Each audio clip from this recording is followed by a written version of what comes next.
জুলাইয়ের 15 তারিখের পর থেকে আমরা যারা বাংলাদেশবাসী আছি না, আমাদের প্রতিটা লোম প্রস্তুত আছে শেখ হাসিনাকে গ্রহণ করার জন্য এবং ফাঁসির কাস্টে ঝুলানোর জন্য। সরকার কি করবে সরকার বুঝে নিবে। সরকার আমাদের কাছে কিন্তু কিছু না, জনগণ সরকার তৈরি করেছি আমরা। সরকার কি বলবে না বলবে এটা নিয়ে আমাদের মাথা ব্যথা নাই। তো উনি ওই এয়ারপোর্টে নামবে বা যে বর্ডারে নামবে ওই বর্ডারে আমরা ফাঁসির কাস্টে ঝুলে করব এবং ওইখানেই আমরা তাকে হ্যাং করে দিব এবং তার চামচাগুলো সহ।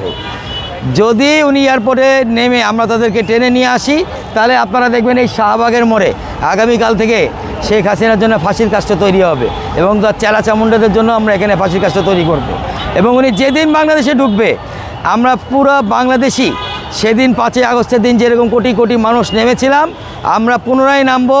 আমাদের বুকের মধ্যে সেই ঘাগুলো, বাচ্চাদের সেই মৃতদেহগুলো এখনও আমরা কাঁধে বহন করছি, সেই ঘা এখনও দগদগে আছে এবং শেখ হাসিনাকে ধরে নিয়ে এসে আমরা ডাইরেক্ট শাহবাগের মোড়েও ফাঁসির কাস্টে ঝুলিয়ে দিব এবং তার সাথে যতগুলো চামচা থাকবে যারা আসতে চাইবে।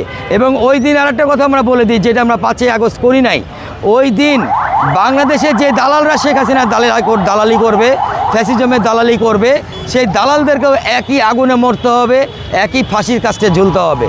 আমরা সেদিন বাংলাদেশ থেকে সম্পূর্ণভাবে ভারতীয় দালাল মুক্ত করে দিব, যেটা 5ই আগস্ট পারেনি। এখনও বাংলাদেশে অনেক ভারতীয় দালাল আছে যারা ভারতের দালালি করে গলাবাজি করে, শেখ হাসিনার হয়ে গলাবাজি করে, শেখ হাসিনাকে পুনরায় ফিরিয়ে দিতে চাই। এবং এর লিস্টে জিএম কাদেরও আছে।